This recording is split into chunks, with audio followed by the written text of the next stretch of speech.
There's something you don't know right now, and the fact that you don't know it isn't the problem. The problem is, you don't know that you don't know it. You're walking through life with blind spots so massive that entire areas of growth, entire possibilities, entire versions of yourself are invisible to you. And because they're invisible, you can't even begin to work on them. You can't fix what you can't see. You can't change what you don't recognize. And most dangerous of all, you mistake your ignorance for knowledge, your assumptions for truth, your limited perspective for complete understanding. This is the most dangerous position a man can be in, not knowing something and knowing you don't know it. That's manageable. That's a gap you can fill. But not knowing something and thinking you already understand it, that's a prison.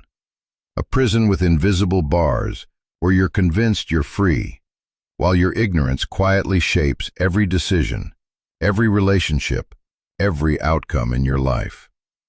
And here's the brutal truth. Right now, in this moment, there are things about yourself, about how you're perceived, about why things aren't working, that everyone around you can see except you. The Stoics were obsessed with this problem. Socrates built his entire philosophy on one admission. I know that I am intelligent because I know that I know nothing. Think about that. The wisest man in Athens saying his wisdom came from recognizing his ignorance, while everyone else was walking around thinking they knew everything, confident in assumptions they'd never questioned. And nothing has changed. We're still doing it. Still confusing familiarity with understanding. Still mistaking opinion for insight. Still being wrong with absolute certainty. And that certainty, that false confidence in incomplete knowledge, is costing you everything. The illusion of self-knowledge. Let me ask you something simple. Who are you? And before you answer with your name, your job, your roles, really ask yourself, do you actually know? Because most people think they know themselves. They have a story they tell, a narrative they believe. I'm the kind of person who, I've always been. That's just who I am. But that story, that self-concept, it's mostly fiction. It's built from selective memories, biased interpretations, and convenient explanations for why you are the way you are. Here's what you don't know. You don't know why you actually do most of the things you do.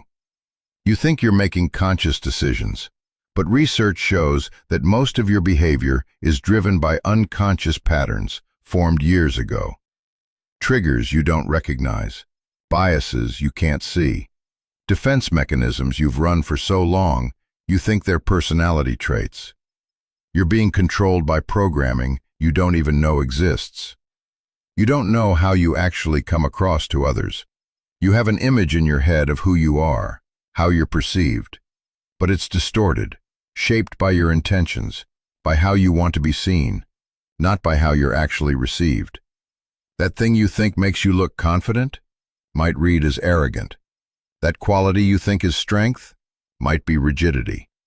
That approach you think is helpful might be controlling, and you don't know because no one tells you, because we've all agreed to politely ignore each other's blind spots. You don't know what's actually holding you back. You have theories. I need more discipline. I need better opportunities. I need more confidence. But those are surface explanations. The real blocks, the actual obstacles, are usually deeper and invisible. Maybe it's not discipline you lack. Maybe you're terrified of success. Maybe it's not opportunities you need. Maybe you sabotage them when they come. Maybe it's not confidence that's missing. Maybe it's a story you're protecting. A story about why you can't, that serves you in ways you don't consciously recognize. Carl Jung spent his life exploring this. He called it the shadow, the parts of yourself you can't or won't see, the qualities you deny, the motivations you hide, even from yourself. And he said, Until you make the unconscious conscious, it will direct your life, and you will call it fate. Read that again. You're being directed by things you don't know about yourself, and you think it's just how life is. You think circumstances are limiting you, when really your own unconscious patterns, your unknown beliefs, your invisible assumptions, those are the real limits. Most men never do this work, never shine light on the things they don't know about themselves. They go through life reacting to patterns they can't see, wondering why the same problems keep showing up in different forms, why relationships feel familiar even when the people are different, why they keep hitting the same ceiling in different areas. And they never realize it's not the world that's consistent, it's their unconscious programming, running the same scripts, producing the same results, and calling it just the way things are. What you don't know about how others see you. Here's an uncomfortable truth. There's a version of you that exists only in other people's minds. And that version, the one they interact with, the one they form opinions about, the one that impacts your relationships, your opportunities, your outcomes, that version is often very different from who you think you are. You don't know that when you interrupt people, even with good intentions, even with valuable input, some hear it as dismissiveness, as not valuing what they have to say. You don't know that your honesty, your just being real, sometimes lands as cruelty, as lack of empathy. You don't know that your silence, your reserve, your just observing, sometimes reads as judgment, as superiority, as not being present. You don't know that the story you tell about yourself in your head, I'm laid back, I'm easygoing, might not match how you're actually experienced. People might see rigidity where you see flexibility, might feel your anxiety where you think you're projecting calm, might sense your neediness where you think you're being independent. Marcus Aurelius wrote, "How much more grievous are the consequences of anger than the causes of it?" But extend that principle. How much more damaging is the gap between how you think you're showing up and how you're actually being received? You lose jobs over this, lose relationships, lose respect, and you never know why, because you're operating from your intention while others are responding to your impact, and the gap between those two is filled with things you don't know. I've watched men destroy their careers, sabotage their relationships, push away opportunities, all while being completely certain they were doing the right thing. One man I know thinks he's direct and efficient, doesn't realize people experience him as abrasive and harsh. Another thinks he's being thoughtful and thorough, doesn't realize people see him as indecisive and weak. Another thinks his high standards inspire excellence, doesn't realize his team experiences him as impossible to please. And here's the trap. The more successful you are, the less feedback you get. People stop telling you when you're wrong, when you're off, when you're being difficult. They just work around you, avoid you, quietly update their opinion of you, and you never know. The gap between who you think you are and who you actually are just keeps growing.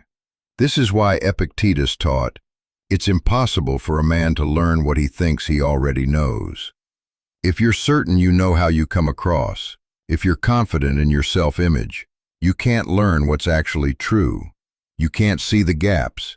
You can't close the distance between perception and reality. The unknown costs of your patterns. Every pattern you run, every habit you have, every automatic response comes with costs. Visible costs you can see and calculate, but also invisible costs you never account for because you don't know they exist. You don't know what your defensiveness costs you.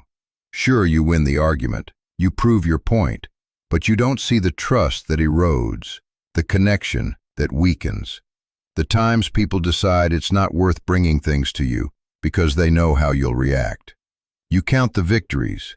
You never count the conversations that don't happen anymore, the honesty that gets withheld. You don't know what your need to be right costs you. You think you're maintaining standards, being accurate, standing on principle. What you don't see is how it makes people stop sharing ideas around you, stop taking risks, stop bringing their full selves, because they know that if they're wrong, even slightly, even in good faith, you'll make sure they know it. You don't know what your emotional unavailability costs you. You think you're being strong, being stoic, keeping your composure. And maybe you are. But you don't see the depth of connection. You're missing the intimacy that never forms. The way people stop sharing their inner worlds with you, because you've shown them over and over that you don't have space for that. You don't know what your need for control costs you. You think you're being responsible, being thorough, making sure things are done right. What you don't see is the initiative you kill, the growth you prevent in others, the leadership capacity that never develops in people around you because you won't let go. And the cruelest part, these costs compound. They accumulate in the background, invisible to you, while you're focused on the visible benefits, on what you think you're gaining by staying the same, by protecting your patterns, by never questioning your approach. Seneca warned, "We are more often frightened than hurt, and we suffer more in imagination than in reality." But flip that. We also cause more damage than we realize. We create more problems than we acknowledge. We pay more costs than we calculate, all in currencies we don't track. Relationships that could have been deeper, opportunities that could have opened, versions of ourselves we could have become if we'd known what we didn't know. The comfortable ignorance. Here's why this persists, why most men go their whole lives without discovering what they don't know. Ignorance is comfortable. Not knowing means not having to change, not having to face uncomfortable truths, not having to question the stories you've built your entire identity around. It's easier to believe, "This is just who I am," than to investigate whether who you are is actually serving you. It's easier to think, "People don't understand me," than to consider whether you're failing to communicate clearly. It's easier to blame circumstances than to examine your role in creating them. And society supports this. We've built entire systems of comfortable ignorance. We praise confidence, even when it's unfounded. We reward certainty, even when it's false. We mistake stubbornness for conviction, inflexibility for integrity. And we rarely create spaces where men can safely discover what they don't know. Therapy? That's for people with problems. Feedback? That's criticism. Coaching? That's admitting weakness. Self-examination? That's self-indulgent. We've created a culture where the examined life, the life Socrates said was the only one worth living, is seen as excessive, as unnecessary, as something you do when you're broken, not something you do to keep from breaking. So men walk around with massive blind spots, repeating the same patterns, wondering why life feels like running on a treadmill, why they keep ending up in the same places with the same problems, and they never stop to investigate what they don't know. Because stopping requires admitting that maybe you don't have it figured out. Maybe your approach isn't working. Maybe there's something important you're completely missing. And that admission, that moment of uncertainty, of not knowing, feels dangerous because we've built everything on the foundation of knowing, on being certain, on having answers. So we protect our ignorance. We defend our blind spots. We attack anyone who suggests we might not see clearly, all to avoid the uncomfortable truth that we're operating with incomplete information, making decisions based on partial understanding, living lives built on assumptions we've never questioned. What you don't know you're capable of. But here's where it gets interesting. The things you don't know, they're not all limitations, not all problems. There's also potential you can't see, capacity you don't recognize, strength you haven't discovered, because you've never been forced to, You don't know what you're capable of enduring until life demands it from you.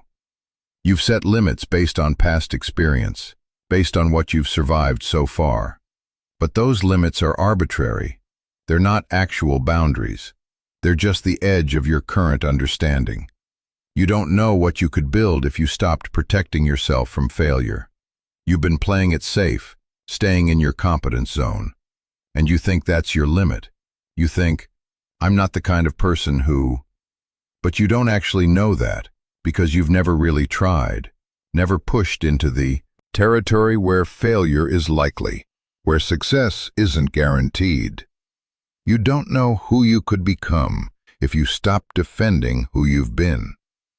You're holding on to an identity built from old choices, old circumstances, old versions of yourself, and you think that's who you are.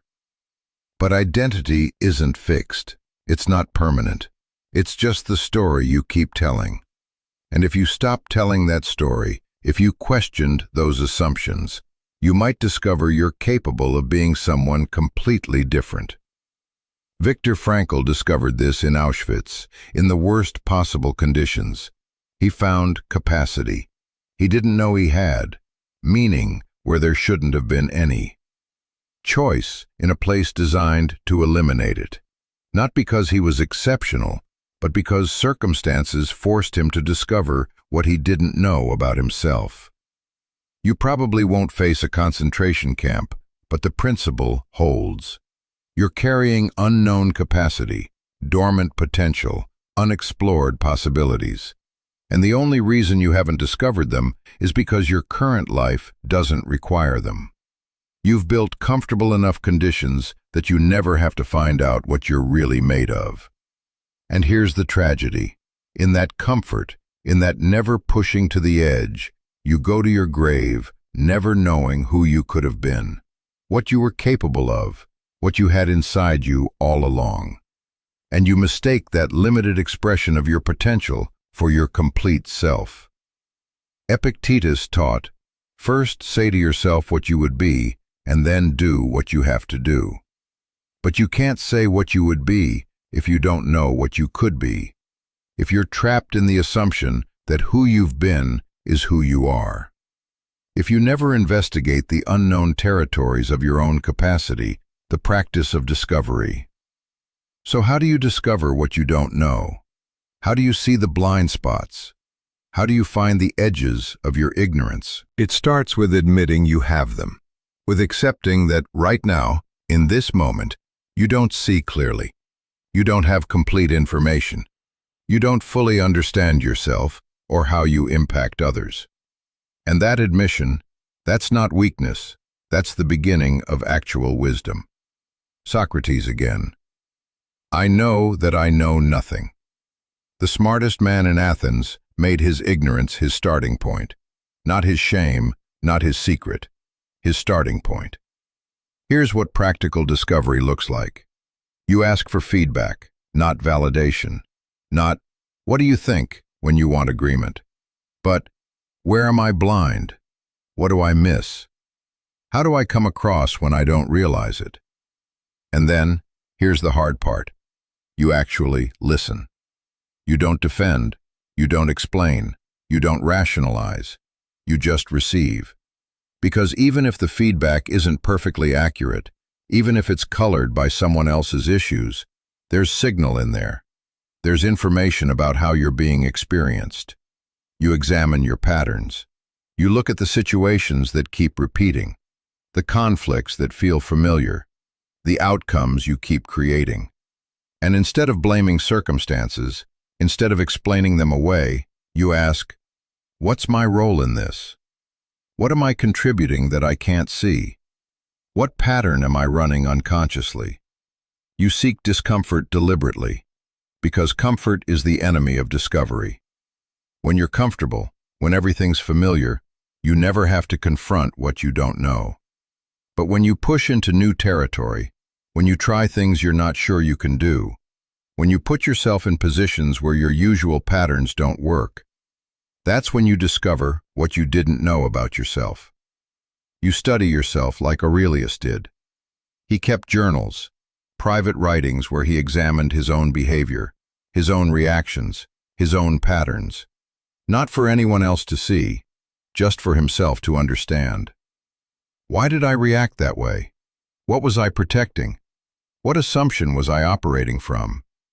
And you find people who see clearly, who will tell you the truth, not to hurt you, not to tear you down, but because they care enough to help you see what you can't. These people are rare. Most people will either tell you what you want to hear or tell you what makes them feel better. But the ones who will reflect back what they actually see, who will name your blind spots with care, but with honesty, those people are gold. Carl Jung said, everything that irritates us about others can lead us to an understanding of ourselves. Use that when someone bothers you. When you have a strong reaction, ask yourself what that's revealing about what you can't see in yourself. The things that trigger you, the qualities you judge harshly in others, those are often the exact things you're blind to in yourself. What changes when you know? Here's what happens when you start discovering what you don't know. When you begin seeing your blind spots. When you stop defending your ignorance and start investigating it. First, you get humbler, but not weak. Humble. The kind of humble that comes from recognizing how much you don't know, how complex things actually are, how limited your perspective is. And that humility makes you better, not worse. Because you stop being so certain, so rigid, so defensive. You become open, teachable, adaptable. Second, you get freer. Because so much of what was controlling you, the unconscious patterns, the hidden beliefs, the invisible assumptions, once you see them, they lose power. They can't direct you in the dark anymore. You can choose, you can change, you can respond differently. Third, you get more effective because you're no longer fighting reality. You're no longer insisting the world should see you the way you see yourself. You start adjusting. You start adapting. You start operating from what's actually true, not what you wish were true. Fourth, your relationships improve because you stop making them prove your self-image. Stop demanding they experience you the way you want to be experienced. You start hearing what they're actually saying, responding to what they actually need, showing up as who you actually are, not who you think you should be. And finally, you become dangerous. Not to others, but to the status quo, to mediocrity, to comfortable ignorance.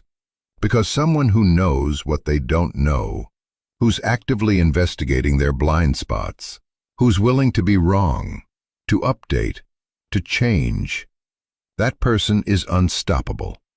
Not because they're perfect, but because they're learning. And learning beats knowing every single time. Marcus Aurelius ruled an empire and still wrote to himself reminders of what he didn't know, of where he fell short, of how he needed to improve. The most powerful man in the world spent his private moments investigating his own ignorance. That's the model.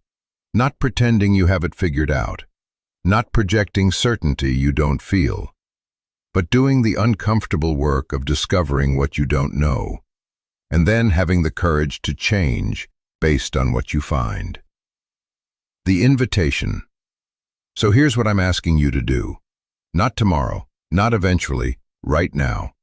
Identify one area where you're certain, where you have no doubt, where you know you're right, and investigate it. Ask someone you trust, someone who sees you clearly. Am I wrong about this? What am I missing? What don't I see? And then shut up and listen. Or look at a pattern in your life, something that keeps happening that you've always blamed on circumstances, on other people, and ask yourself honestly, what's my role in this? What am I contributing? What don't I know about myself that's creating this? Or try something you're convinced you can't do, something outside your comfort zone, your identity, your self-concept, and see what you discover about your actual capacity versus your assumed limitations. Because right now, in this moment, there are things you don't know about yourself, about others, about what's possible. And those unknown unknowns are either going to control you from the shadows, or you're going to bring them into the light. Seneca said, "As long as you live, keep learning how to live." And learning requires admitting you don't already know. It requires investigating your own ignorance, your own blind spots, your own false certainties. Most people won't do this. They'll defend what they know, protect their self-image, avoid uncomfortable feedback, stay in their comfort zone, and they'll go to their graves never knowing what they didn't know, never discovering who they could have been. But you're watching this, which means some part of you knows there's more, knows you're operating with incomplete information, knows you have blind spots, even if you can't see them yet. So do the work, ask the questions, seek the feedback, face the discomfort. Discover what you don't know, because that's where growth lives. That's where transformation happens. That's where you find out who you actually are versus who you thought you were. And when you discover what you didn't know, when you see clearly for the first time, even if it's uncomfortable, even if it challenges everything you thought was true, that's not failure, that's awakening. Stay focused, stay grounded. What you don't know now is shaping your entire life, but it doesn't have to stay unknown. The question is, do you have the courage to find out?